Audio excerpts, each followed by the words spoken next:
Hello and welcome to the show. You are listening to, maybe you're watching, I don't know. Maybe you are watching. It's the Wannabe Network. Hello. I am Gabriel Fast and I will be your host this evening.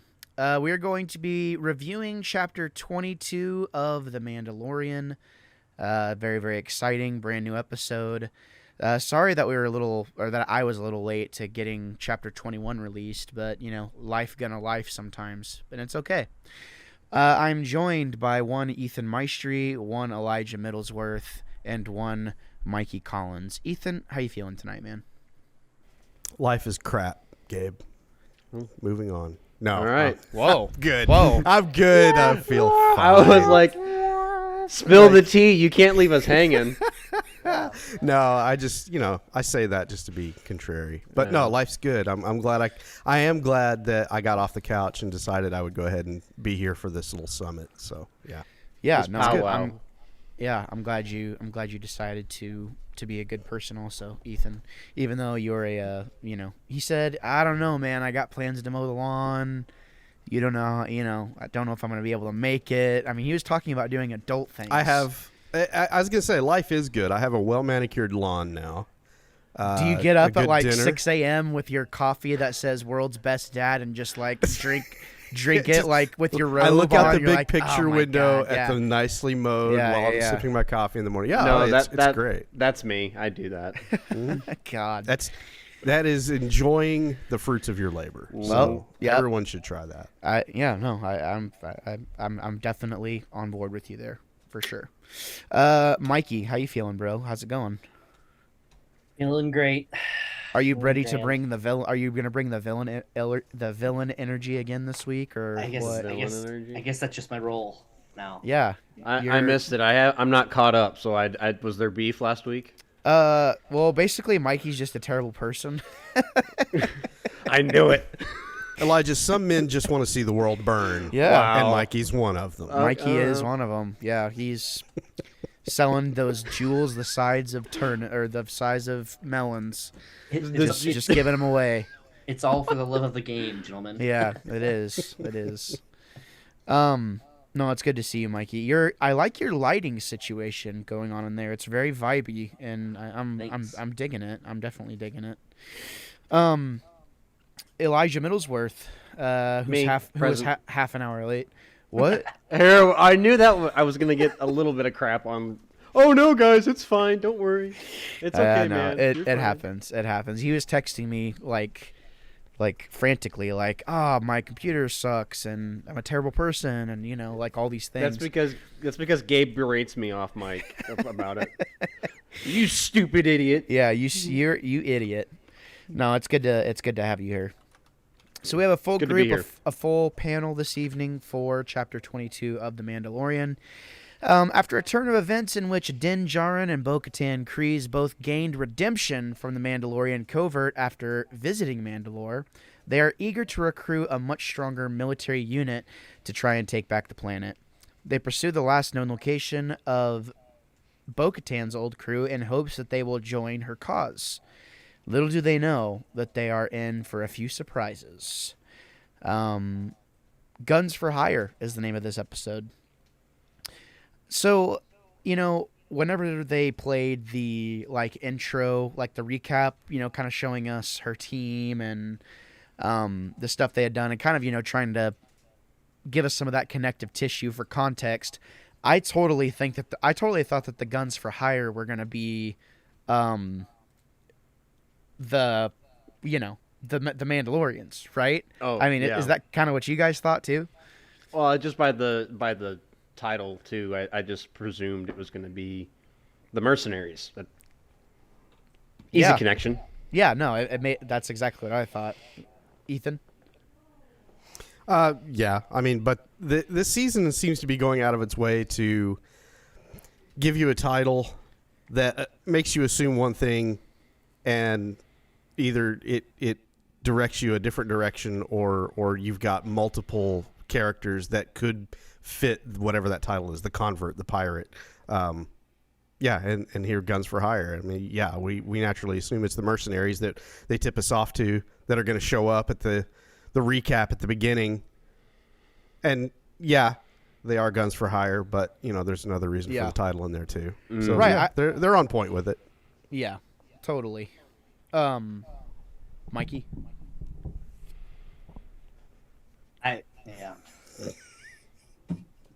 So you're telling me the intro was pointless? Got it.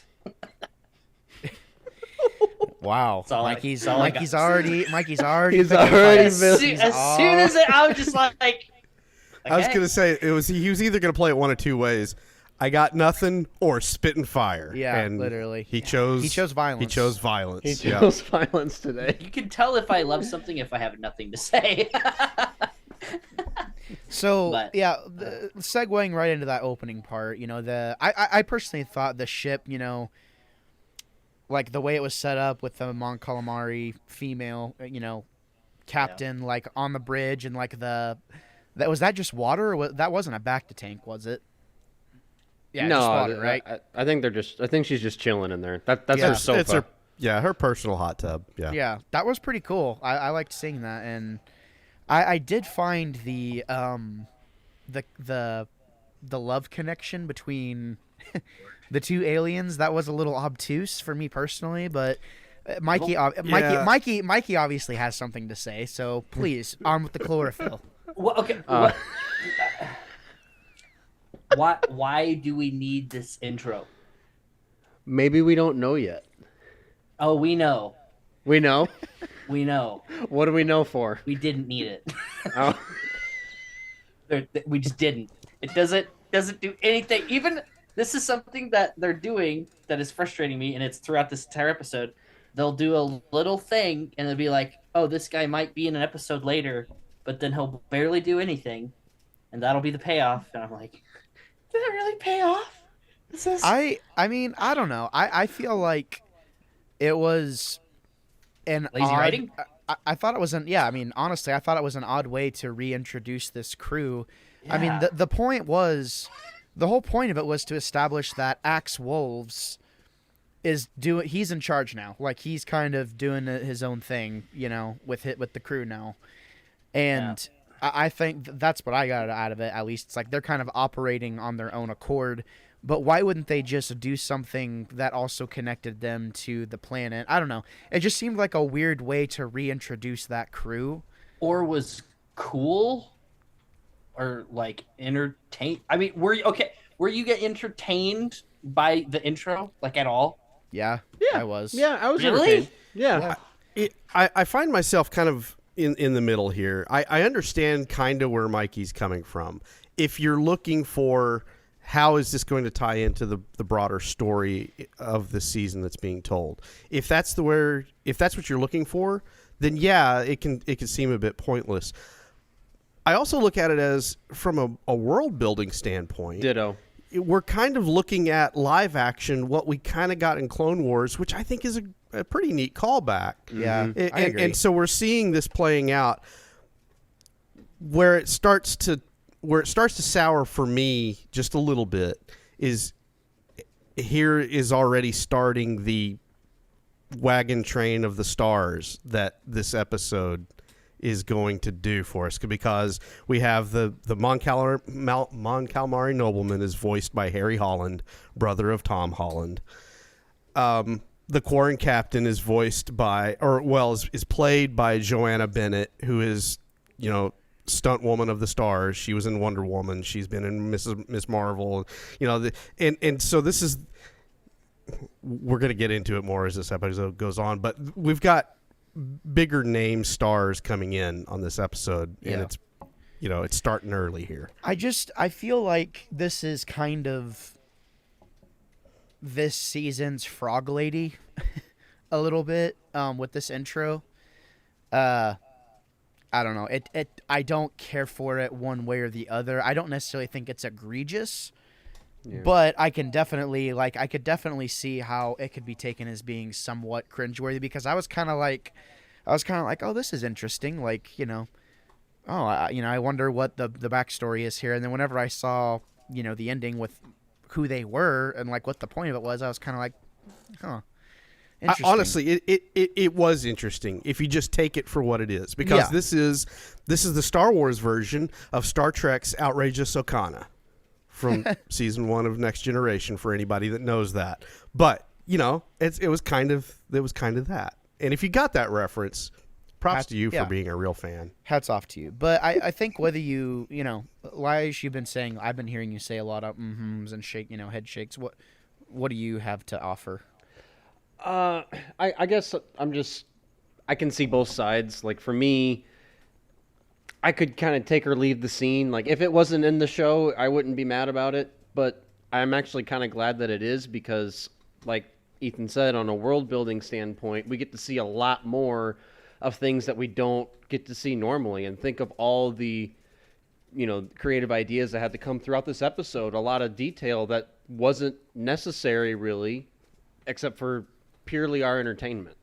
We get to see certain things that we never thought we would see. Like, we'll get into it later, but a couple things that happen, like, I never thought that would even be possible, but that's really cool that now this has been brought into my field of view. Yeah, just the fact that we got a Quarren ship, Quarren design built ship, and that is not something I ever thought about. Mm-hmm. And here it is. It exists now. It's canon. So of course they're spacefaring. So they would have their own design and their own type of ship, and we got to see a little bit of what it's like. So yes, definitely a good world building couple of scenes there. Yeah. Mikey, go ahead. I literally have old Star Trek vibes written down in my notes. It's not a bad thing, but it isn't a good thing. That's the question. Is it? I feel like it is. I mean, because, and I feel like, it only comes from the standpoint of, like, bigger sci-fi. Like in Mass Effect, like when you go to the Citadel and you see, like, all these different races and, like... But it's not a video game. It's an I know, 8-episode series that only has a certain amount of time, and I feel like it's all being wasted. Well, I mean, to be fair, Mikey, I mean, I don't understand why you would be upset because they've literally had stuff like that in every single season. So I mean, I know. Like, I feel like the first season and a half, it seemed like they knew what they were doing with those episodes, though. And with this one, I'm just like, where are you going? Because I'm gonna blow Mikey's mind. This is my favorite episode so far. Like, I figured it would be. I was thoroughly entertained. So this is my favorite episode so far too, from this season for sure. Well, I don't know. It's probably a tie between this one and the second episode of this season. It's okay, Mikey. Just don't try and front load it here. Wait for the evidence to match before you get into it at the end of the episode here. Yeah, here we go. Let's hold something back. Hold something back. Keep it together, man. If you're gonna spew into something in your area. There are things I like about this episode, though. Okay. Good. Really, we couldn't. So moving on, we are introduced to a new planet. Does anyone remember the name of it? Blava. Something 15. Something, yeah. Love potion number 15. Yeah, I just had it remember. pulled away to go look at the cast. Yeah. But basically, this is the last known location of Bo-Katan's old crew. Palzir 15. Palzir 15. Thank you. So it definitely sounds like a perfume. Yeah. Mm-hmm. Yeah, definitely. Chanel. Whenever they enter the atmosphere, they're kind of coasting it. The planetary defenses obviously kind of take control of it and immediately, tractor beam sucked it right in. And Din Djarin and Bo-Katan, they're being requested by the people that rule the planet. And now I think this is where things get really polarizing for the fan base, because the second Jack Black said his first line, I was like, that sounds like Jack Black. And then he said something else, and I was like, is that Jack Black? And then, of course, it ends up being Jack Black. And then when the first cut, that whenever we see him and his bride together, I'm like, is that Lizzo? And sure enough, yeah, Jack Black and Lizzo ruling the planet. And before we get into this, let's just kind of set up the plot for the rest of the episode. Basically, there's a bunch of old battle droids from, the Clone Wars that have been repurposed to help the planet, and some of them have been going haywire. So in order for them to be able to get to the Mandalorians that are being used to protect this planet and do things for them, they have to like figure out what's going on with these droids. So that's kind of the Cliff Notes version of what happens in this. KOTOR. Oh, pardon me. Excuse me. Well, what was that? What'd you say? KOTOR. Yeah, literally. Ethan, you want to this is a side mission in That's KOTOR. literally what I was about to say. Like, this is a side quest in D&D. This is literally like, hey, traveler. Yeah. Before you can pass through, you have to help me slay the dragon or whatever. Yep. It's low hanging fruit. I'm not saying it's a bad plot. It's actually it was brilliant seeing it, and I love seeing good cop bad cop being played by the two of them on screen. Yeah, that was awesome. And but also it is low hanging fruit in the Star Wars universe. Also very old couple-ish too. Like they're just bickering back and forth. She's like, "Let me do it my way," and then he just immediately does it his way, no matter what. Yeah.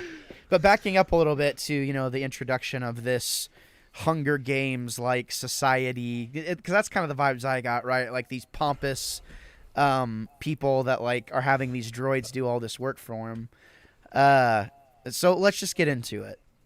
I'm not gonna impart anything that I really have to say. I kind of just want to hear what you guys have to say, and I'm gonna see what I can do. You know what I mean? I'm gonna say little to this as well towards the end. So. Mikey, I feel like you have a lot to say. You want to go first? Where are we at? Are we still just at the He's zoned out. the intro?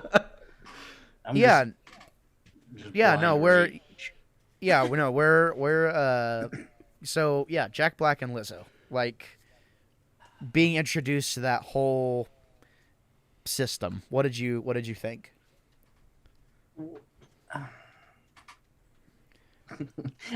This is low hanging fruit. Why is Lizzo in the show?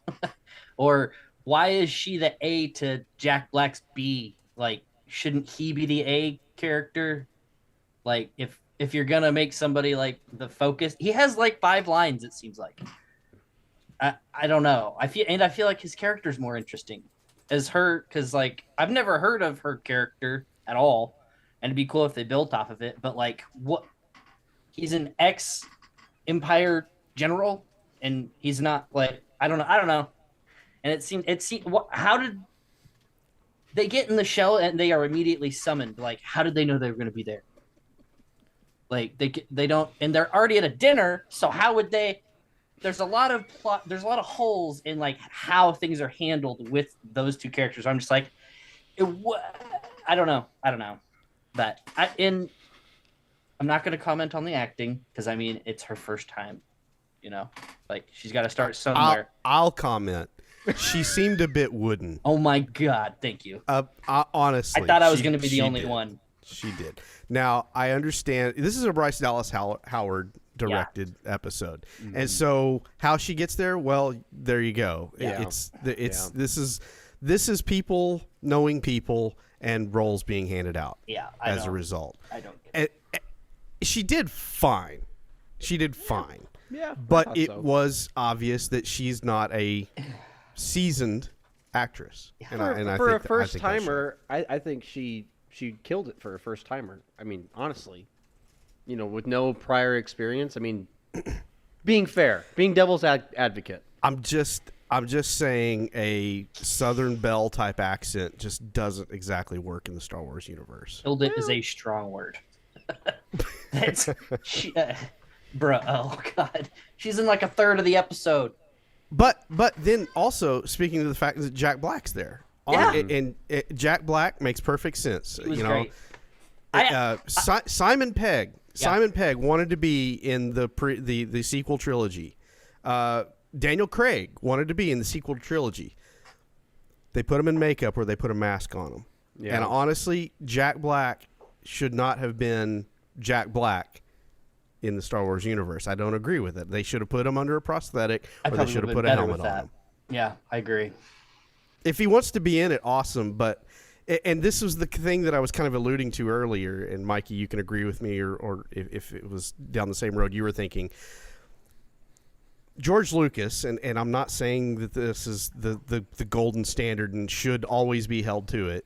There always can be exceptions.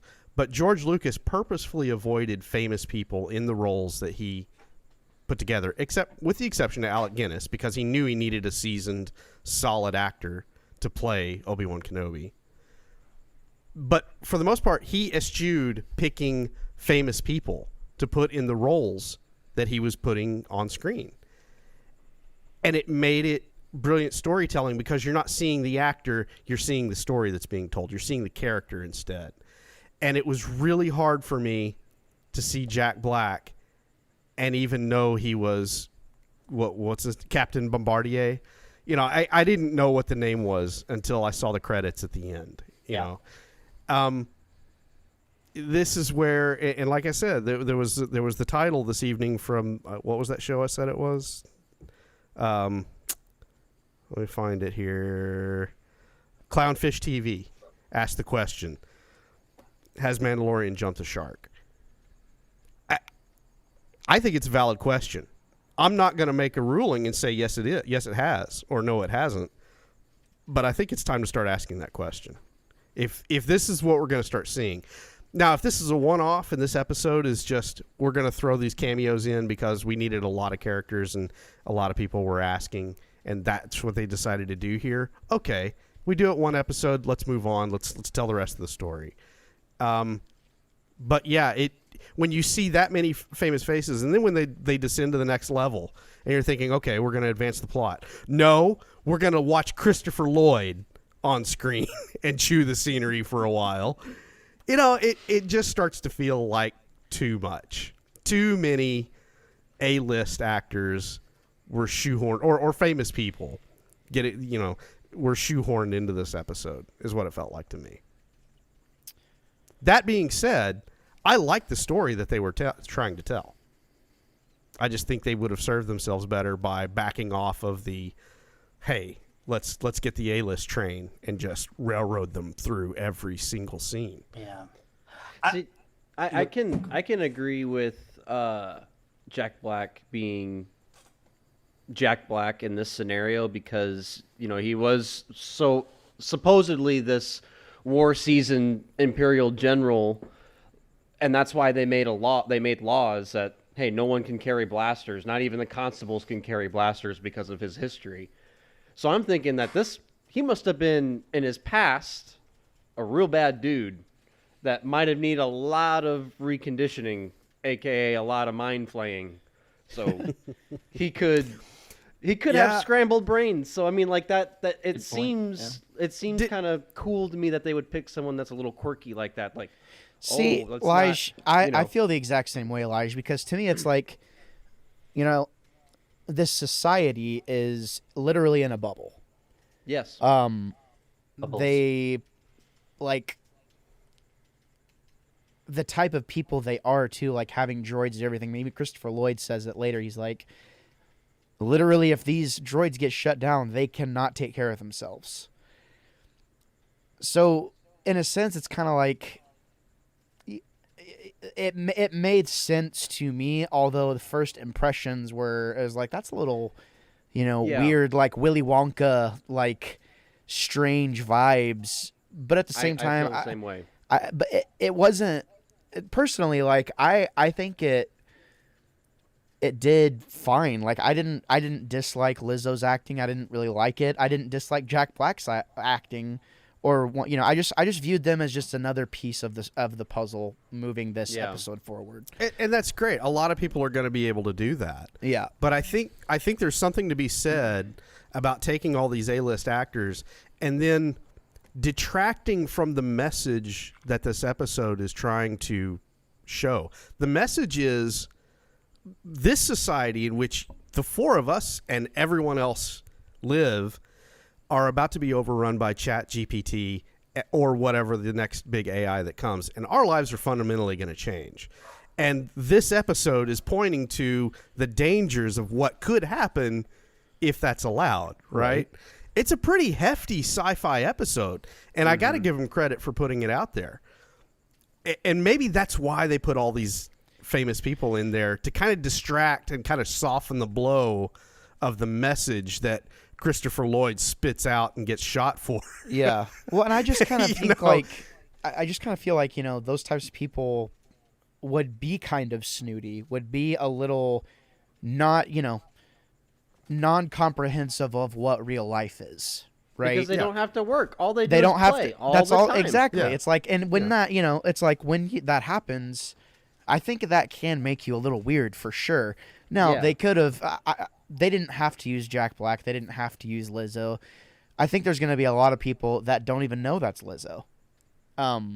Honestly, I didn't know until after the episode. I didn't know. Yeah. Yeah. So I mean, I feel like I hear everything you guys are saying, and I'm not disagreeing with you. You're obviously like entitled to your opinions for sure. I personally didn't find anything crazy egregious in it, but I definitely hear, maybe there is something to be said about using. And again, like once I realized like it was Bryce Dallas Howard, whenever I watched the credits, I was thinking to myself like, oh, maybe they're just kind of letting her do whatever she wanted in this episode, since pretty much every episode she's made has been some of the best in the series. So It kind of reminded me too that Star Wars is supposed to be whimsical. I mean, the original trilogy was whimsical in its own way. So instead of this serious, life or death type of TV show, it was kind of refreshing to have, a goofy, more out there sci-fi.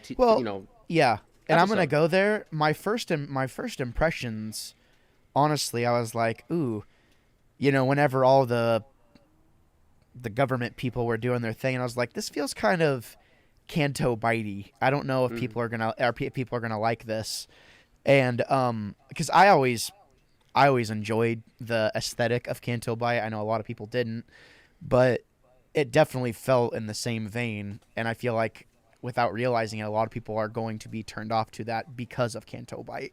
Honestly, what turned me off to kind of the planet and the vibe of that place was the fact that I felt like I was having Disney shove Epcot Center down my throat. Yeah. Epcot, which episode? This episode or that? This episode. Yeah. They literally. Yeah, they lived in the big sphere. Yeah, the literally. Epcot Center.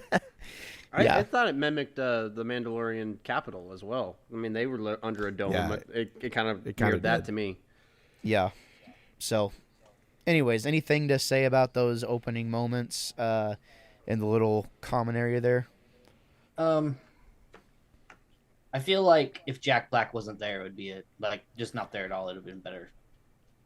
Like, I don't mind Lizzo, but I feel like the fact that he is there, and like you said, if his face wasn't shown or something, that might be cool. But it makes you want to hear what he has to say, and I don't know. And I'll speak up for Mikey and I both, because we were both a little down on the fact that Tim Meadows showed up last week. And then it's almost as if Star Wars, as if Favreau heard us and said, "Here, hold my beer," and now we get this week. So it makes sense that Mikey and I would both be a little down on this episode, but that's us bringing our take of what a character in Star Wars should be. Yeah. And I realize it's a very specific thing, and I'm not willing to just fully die on this hill. Well, and I feel like it's interesting too, because I wonder if they tried to make some sort of connection with a love story in the intro to set the tone for, it's like, hey, this is going to be kind of goofy, kind of zany, like weird, with this weird love story. Mm-hmm. And maybe that was intended to set the tone for what we were going to be getting in the rest of the episode, which if you aren't a fan of that first scene, which is jarring, it's weird whenever that it happens. Like her tentacles, like all up in his grill and stuff. I was like, oh my god, like I was like, whoa, you guys need to get a room ASAP. Danced around that one. I feel like maybe that was what. After sitting here thinking about it, I feel like maybe that was the intention, was potentially to set the tone in that way. But if you didn't like that, you're probably not going to like the rest of the episode, because it very much keeps a similar vibe. This weird. This really weird moment in the story. So yeah, I feel like maybe it's intentionally polarizing. I don't know. I mean, yes and no, because I mean, it obviously set Mikey off at the beginning. Yeah. It didn't set me off. Right. But Yeah. I'm with them on the Jack Black thing, and for me the Christopher Lloyd thing, and because it's just, and I also get the fact that there's probably a lot of 15, 14, 13-year-olds that would watch this and be like, I don't know who the old guy is. He's just another character, right? So, okay, don't you feel know. like maybe they put Christopher Lloyd in there for fans like you, Ethan? I'm not Ethan. They may have. They may have. But if you're going to put him in, I feel like put him in his own episode, not freight trained behind Jack Black, Lizzo, and, That's fair. Put him in a Bill Burr episode. There you go. Yeah, there that you would go. have been cool. Make That him would have been great. He would have been perfect as Gory. He would have been honestly. He would have been perfect as Gorian Shard.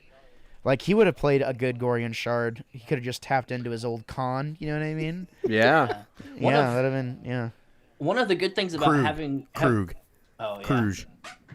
One of the good things that I can think of, like having so many like stars in it though, is sometimes when there is a big star, you're like, oh, there's the villain. Like you can't really do that with this one because there's like, oh, there's one. Like, so that makes it kind of interesting. I enjoyed it the first time I watched it, but as soon as it ended, I was just like, wait, and then started rewatching it. And I was like, oh, yeah, no. But yeah, I'll wait. That's towards the end of the episode. Move on. Yeah, so we talked about Christopher Lloyd. He's basically like head of security, and he says, "Oh, to learn what you need to learn, you got to go talk to the Ugnaughts, right?" Which excited me. I was like, "Oh, this is dope," Yeah, that was really cool. So I like how they kind of do a dual thing there, where Bo-Katan doesn't quite know how to talk to the Ugnaughts, and he doesn't quite know how to talk to the droids, and like with their different skills, they get they figure it out. I love how she's insulting them without even knowing it. Yeah, I love that. And Mando's like, "Hold on, let's let me handle this." I wanted to say too, Mando had a great line right before they go to see the security guy. What's his name? Christopher Lloyd. He goes like they're talking about the battle droids, and Bo-Katan's like, "Well, what do you want to do?" And he goes, "You had me at battle droids." Yeah, that was a good line. I like that. That legit was a good line. That made me laugh. I was like, that made me smile. Christopher Lloyd's character, Commissioner Hellgate. That's a great Star Wars name. I do like that. Yeah. That is a good Star Wars name. But we get to the Ugnaughts, and immediately it's like, oh, this is cool. Whenever we see them doing their thing, and whenever they get invited to talk to him, the voice actor, like that was the leader. She was, and she's been in like a ton of stuff, but I remember her from a Miyazaki movie called Spirited Away. She has a very definitive voice, like really raspy, and it was immediately recognizable. She's kind of a big voice actor in her own right, even though I don't know her name. Any comments on that whole sequence, though? I really enjoyed it. I mean, it was cool to see Mando, all he had to do was say that he was a friend of another Ugnaught and change the tone of his voice and immediately got the respect of enough for them to sit down at the table with him. And I thought that was really cool. It was just a neat cultural exchange that didn't necessarily have to happen, but just broadened our horizons of this universe a little bit more. Yeah, no, I agree. I did kind of think it was funny how it's kind of like we were pinballing in several different areas here. It's like, first you got to go talk to this guy. Then you got to go talk to this guy. Okay, there's droids over here. Now we got to go back over here. It just seemed like ping, ping, ping. Literally ping, ping, ping, ping, a ping. side quest. Yeah, literally. So I thought it was kind of funny how once they start digging into the droids, it shows that they have a chain code and all this other stuff, and they track it back to before that happens, they start trying to find some of the derelict battle, or the AWOL battle droids, right? Derelict. So, they're asking. It was kind of crazy to see, like the old Clone Wars battle droids. Hey, how's it going? What are you doing? Like those voices, and it was nostalgic for sure. But I liked Den's method of trying to figure out which ones are the bad ones. Oh, Just kick 'em. the Boston Dynamics method. Mm-hmm. Yeah, literally. Yes. The Boston. Yeah, which one's gonna actually get upset? And whenever he kicks it in that super battle droid, it just starts sprinting. That was one of the coolest things. I was like, That was holy really crap. neat. And it just makes you think about, like, if that's how they moved on the battlefield, holy crap. Like, all the warriors that went toe-to-toe with them, like, Mandalorians are every bit as skilled as Jedi, like, in terms of being warriors. And just, watching them, like, chase that thing through the alleyways, like, it was very engrossing. I really enjoyed it. And the whole sequence felt very Blade Runner-ish. Totally. I don't know if did anybody else get that vibe? Oh, because totally. Yeah. It I reminded was me. definitely It reminded me of. grooving on it. Yeah, it reminded me of episode 2, Attack of the Clones. Like whenever. Yeah. Kind of a similar vibe like that. Just Yeah. chaos and, like there's people around and, yeah, it was really cool. It looked good. It looked did really look good. But once they capture that, upon further inspection, they're able to see this droid strip or whatever. What was that thing called? It's a matchbox. It was a matchbox, is what it is. Gotcha. So, yeah, Mikey, I hate you. So they are able to track it, through its chain code and all this other stuff, to a droid bar. Now, Sick. at first I was like, a droid bar? That would indicate that there's enough droids to work in shifts to where they have free time. I didn't think of it that way. Like, there's enough droids to do jobs in certain ways, and there's evidently enough people, or there's enough droids going to this bar to keep it in business. There's a whole droid society on this planet. And to me, that just kind of, like, blew my mind. I was like, droids recreationally, like, going to do things of their own free will and accord. And this is something, it's been hinted at least in the Legends novels from years back. But it was so cool to see it kind of get fleshed out in a way that we've never even really, like you're saying, we've never really conceived of this before. At least it hasn't been presented that way. There was always hints that droids had their own free time. But we never really got to see how they spent it. And so this was a really great introduction into that. And also, as we were watching it, Eli looks over at me and he says, kind of makes sense why the bartender in Tatooine says, we don't serve their kind here. And I was like, oh my gosh, because so now we're seeing the flip side. And so when all of them stop and look at Bo-Katan and Din Djarin walking in, I'm just like, you almost wanted the bartender to say, we don't serve your kind. Yeah, I was hoping that he would say it. Yeah. I was thinking the same thing, and honestly, it does make you like think about maybe previous droids you've seen. Like, obviously, we can think about 3PO and R2-D2. One that comes to my mind is IG-11, right? Mm-hmm. A droid, a bounty hunting droid that autonomously just kind of does his own thing out of his own free will. What would his day-to-day look like? Well, we're seeing part of that in this episode, like with the way these droids are communicating, and it was interesting for sure. I really liked it, but there was that moment, it was kind of comical where, Bo-Katan's like trying to take control of the situation, right? And she's like, look, you're not helping, any comments on that whole exchange? They're doing bad cop. Yeah. It's good to see that Din Djarin didn't get softened by IG-11. Yeah. He goes, there's still a beef there. Earlier in the episode, he says, which ones look suspicious? He goes, they all look suspicious. Old habits die hard. I think it's partially the fact, too, that he is immediately thrown into battle droids, and it's not just normal day-to-day droids. He has to hunt and kill one of those first, and then he's like, I'll take you all out. So... Yeah, I feel like if it was like normal droids, he might be a little more lenient. But yeah. Flashbacks. Fortunate son cued. He's all...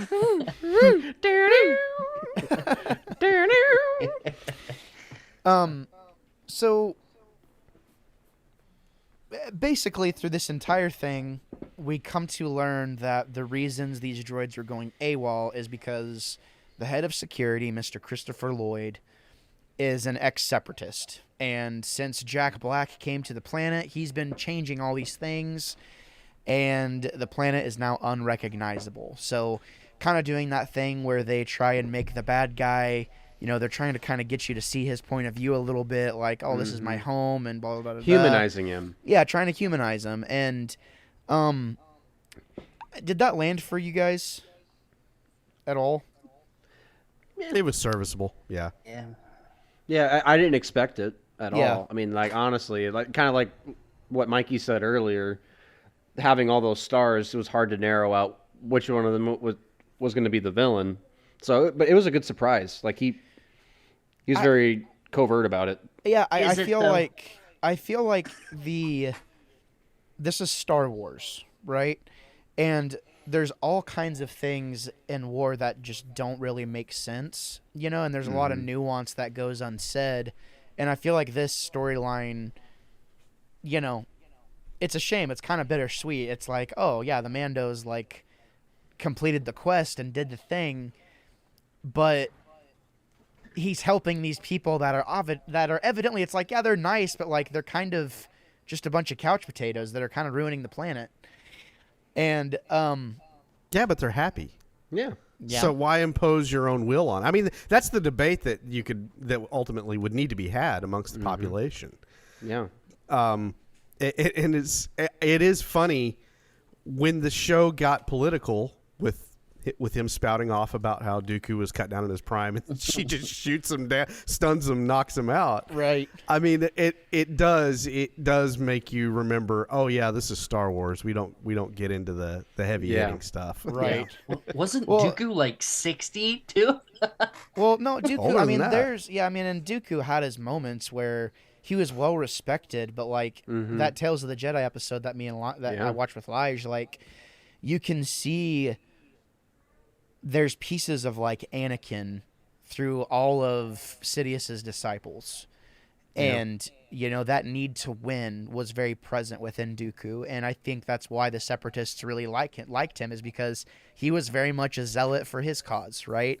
And what he was trying to do once he wanted to kind of move over to the Separatists. So there's a lot of like unspoken things about these characters and about, especially Christopher Lloyd's character that does resonate with me personally, because I try to be as empathetic, and it's like if I can kind of put myself in your shoes and like really imagine myself there, it's like, oh yeah, that would suck if this is your home planet, because he was doing his job still, like he was trying to do the best that he could. He was still head of security.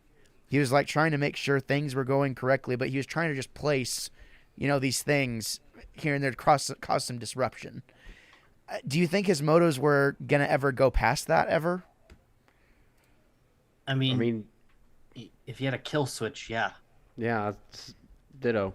I mean, I feel like the kill switch was there just for whenever he gets caught. Like, why did he not just go ahead and do it? Why was the plot holes? That's what I'm saying. There's a bunch of plot holes in this whole thing. I mean, I don't consider them plot holes. I just view them as... I do. Okay, explain. Explain the plot holes. Okay, big red button. Classic, right? Okay. They have an entire team dedicated to controlling robots. Your whole city runs off robots. Why does it seem like they have no control over the robots at all? You're going to tell me he can only press the big red button? They can't, like, shut down a section for an hour, do some investigating, turn it back on, shut down another section, or go to the area. Like, he makes it sound like if they shut down... He said that they could. They voted not to do it. No, he said we can shut down it all, but everybody will die. No, he said that the people voted not to do it. The people voted not to do it because then their day-to-day would be disrupted. Yeah, they literally took a vote and said, yeah, but no, they make it sound like they can't do like small sections or secluded areas. Like if it's a crime scene, if they know that, like, you think they would rule, we're shutting this down. There's like I don't get what you're saying. That there's a vote that's like, no, we won't shut down anything to investigate.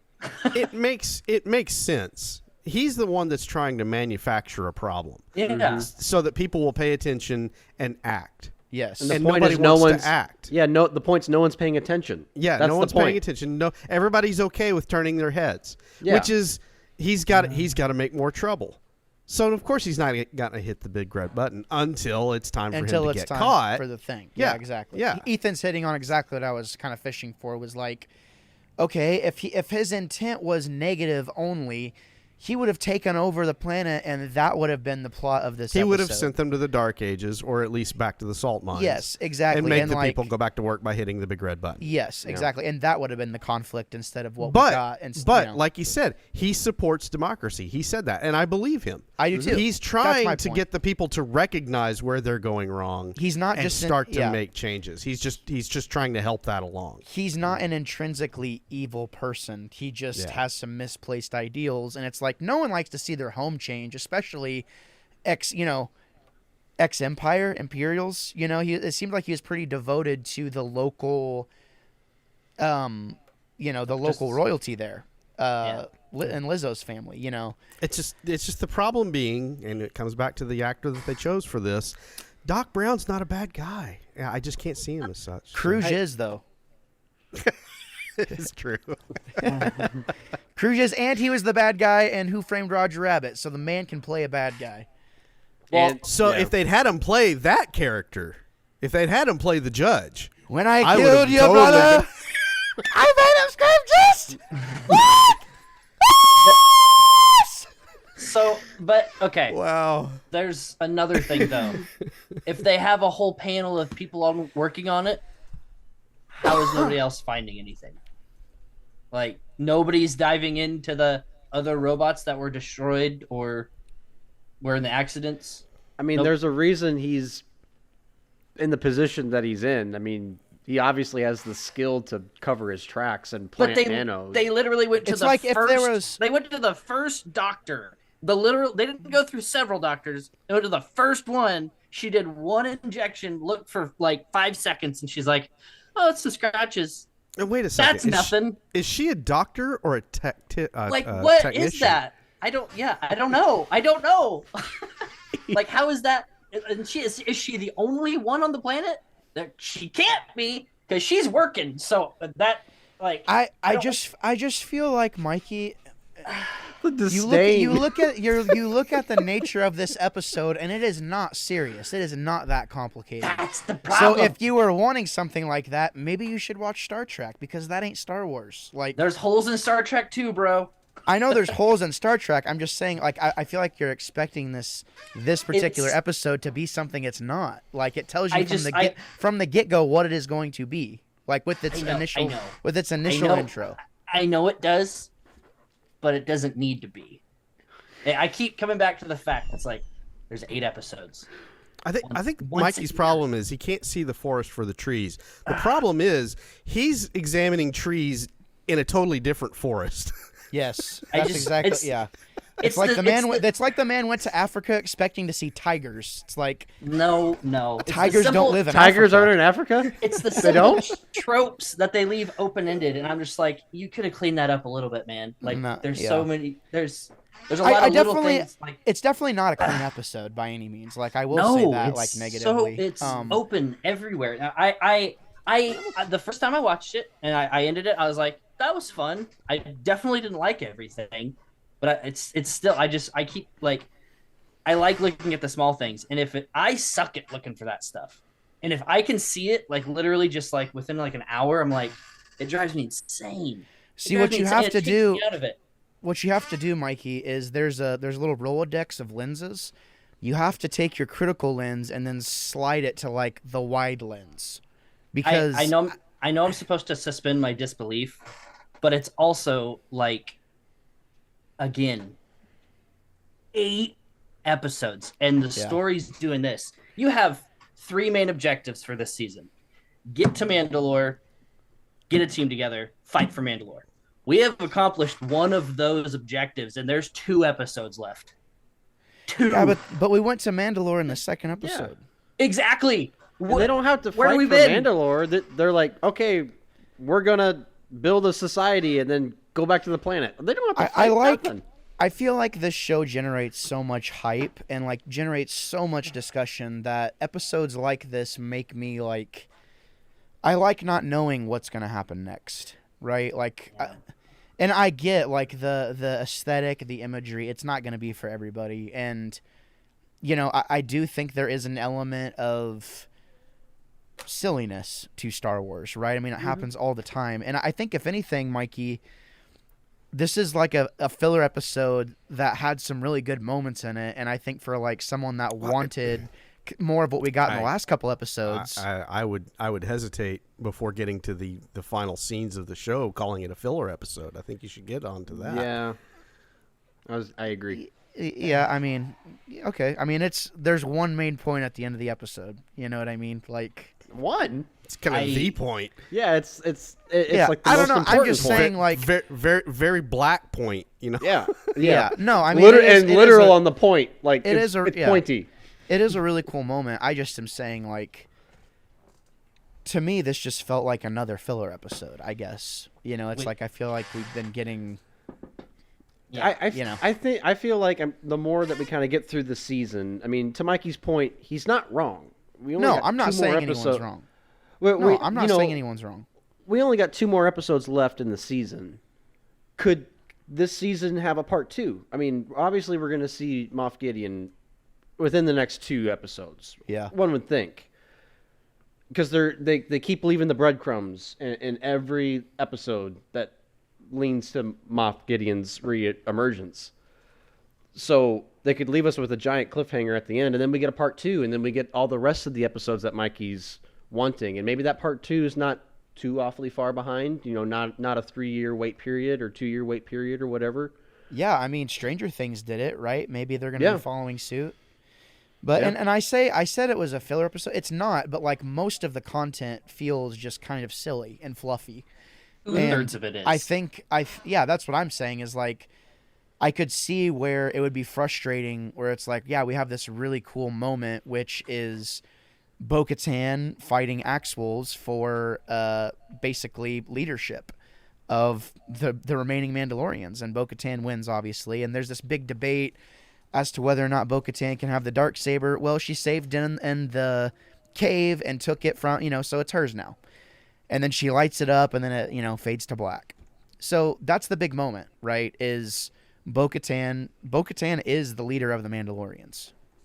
Like, and it's so great because it's a great moment. There was so much speculation as to, all right, how is she going to get it back from Din? They're going to have to fight. They're going to have to fight, right? No, they totally subverted all the expectations. They showed us exactly how she was going to get it back. Yeah, and nobody said anything about it until Din finally said, should she not have it? Well, yeah, and I mean, the fact that everybody had to admit, oh yeah, okay. Well, and the fact that nobody caught that in the first place. I mean, that makes total logical sense. Yeah. I mean, we should have caught it when we saw it. But we didn't. I did catch it. I just didn't talk about it. Like, whenever she picked it up, I was like, we did talk about that. I was like, did we talk about it? Pretty sure. You may not have been there, but like they let her pick that up for a reason. And I mean, it's literally in the concept art. So it's like you wouldn't spend all that time on that moment if it wasn't going to be significant. But it's like, even at that point though, it's like, oh, well, is she going to fight Din for it? Like, that's still his Darksaber, I guess. But no, it's not. Like, for all she knows, he could have been dead. Yeah, that was the point I was making. Like, I mean, it was very significant that fight scene and that rescue mission that she went on was important, and her picking up the Darksaber to defend herself was important. But I would have just thought that, oh, she just picked up what was closest to her to fight the bad guy. I never thought that would be the loophole that she would get to have the Darksaber in her hand without killing her friend. Well, just the fact that, like, they let her pick it up again and wield it and use it, and, like, she wasn't hesitant with it at all. It looked like it was hers, the way she fought with it. She didn't have a hard time, using it. That's a cool moment, and it's cool to see it come full circle with her, booting it up at the very end of the episode. I could see, though, that's kind of the point I'm making, is like, that by far is the point of the episode. It's the biggest point. But it would be frustrating if you had to sit through the first 25, 30 minutes of this episode, or however much it was, hating every second of it, just to get to that last point where it's like, well, I hated every second of that, but thank God the plot is advancing. Yeah, well, figuring out why you're dead inside is a you problem. So, I mean, so what? No, I'm. What do you? I feel like I'm being. no. misheard. If I'm talking to anybody in this room, it's Mikey. But you know, Yeah. I was just making the comment. Yeah, I am. Yeah. By the way. Well, no, and I feel like Mikey's in a similar place that I was in like last year with Book of Boba Fett, where it was just like I had very You had little. nothing but- I had I'm- very little good to say about that show. Except for the last 15 minutes of the show, then you were really excited. Yeah, listening and then, listening to Mikey talk, I'm having flashbacks to 2015 in my post Force sequel. Awakens. Yeah, no, and it's my frustrating. My It's little frustrating sidetrack. when you're wanting a specific feeling or a specific thing, and it's and not there. it's not there, and you know you're gonna have to wait a while to get it again. So my heart goes out to you, Mikey. I'm sorry you didn't like this episode, but It's okay. We'll help you through this, man. yeah, Yeah, you'll be all right. we'll hold your hand. We'll hold your hand. Yeah, it'll be okay. Yeah. So chapter 22, Guns for Hire. The band is back together. We have a Mandalorian unit. In addition, they're gonna rejoin up with the other Mandalorian unit from earlier in the show. Really excited Maybe. to see how that goes. Well, yeah, I guess we don't know for sure, but Yeah, I mean, yeah, maybe. It's tough to make predictions on what's happening next. I mean, Yeah. so the big question I'm left with at the end of this is we know Mandalorian something was involved in breaking out Moff Gideon. Was it this group that broke him out? Were they hired to do that? Or is my theory of some shadow group out there of Mandalorians, is that still valid? And I feel like the fact that they're showing us this group directly after what we ended the last episode with is more misdirection. So I don't think it's this group that broke him out. So I still feel like there's something else out there that we're going to get revealed in the next couple episodes. Yeah. I think it's a frame job. I mean Moff Gideon staged Yeah, his own, could be. his own escape and planted the Beskar there Was- because it was a very weird spot that Beskar would be in. Like why would it be where it was lodged in? It just doesn't make sense. So it seems like a misdirection. But I didn't think about a shadow group of Mandalorians either. That's a pretty cool. Who has theory the as spear? well. That's what I was wondering. They melted it and Oh, right. Din donated it to the Foundlings. Okay, you weren't here, Elijah, last week when I was talking about the Imperial Super Commandos from Rebels. Mm-hmm. That they were a bunch of Mandalorians. Yeah, that's and, true. And so, are they still out there? It's only a few years later, so Yeah, and I wonder if pretty they cool. would be detailed enough to. Was anybody watching all of the armor on screen? Did you see anybody with chinked armor? Because I never even thought about that until after this episode ended. I was like, oh, they did a close up of like 20 of them.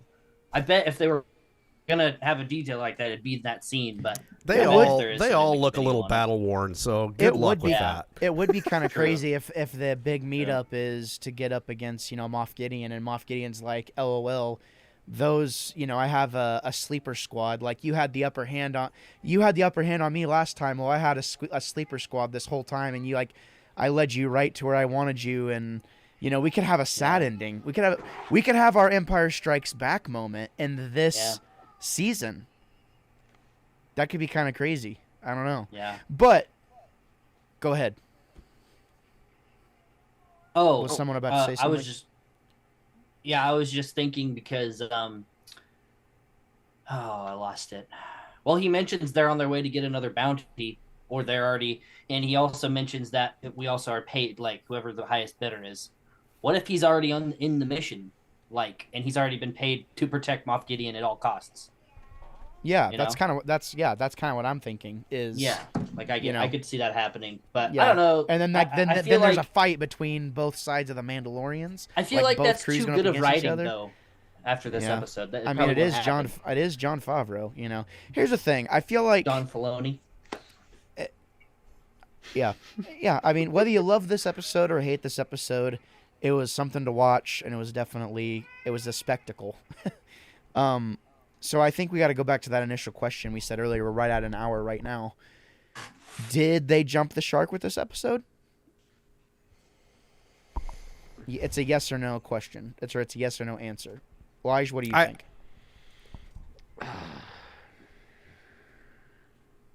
I guess by definition, sure.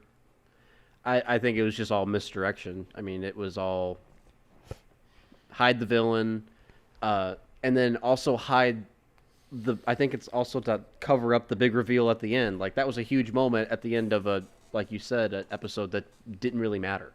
You know, it kind of a neat way of storytelling, in my opinion. But as far as the literal definition, yeah, I mean, a lot of A-list celebrities in one place. Yeah, look, this is a popular show, and Favreau and anyone associated with the production of the show is getting text messages constantly from their actor friends. And I feel like that's exactly what happened here. Lizzo probably texted Bryce Dallas Howard and said, "Can I get in on this, and can I hold the baby?" And she got to do it. And so, for that reason, yes, this very much feels like a jump the shark type episode. But, you know, if they get it out of their system and we go back to regular storytelling for the next 2 episodes, I can let this go. And it's not going to be that big of a deal. It's just, It's fresh in my mind. And I didn't like it when I was initially confronted with it. I'll go back and watch the episode and get more of the actual story that was being told, and I'll probably enjoy the episode more. You know what?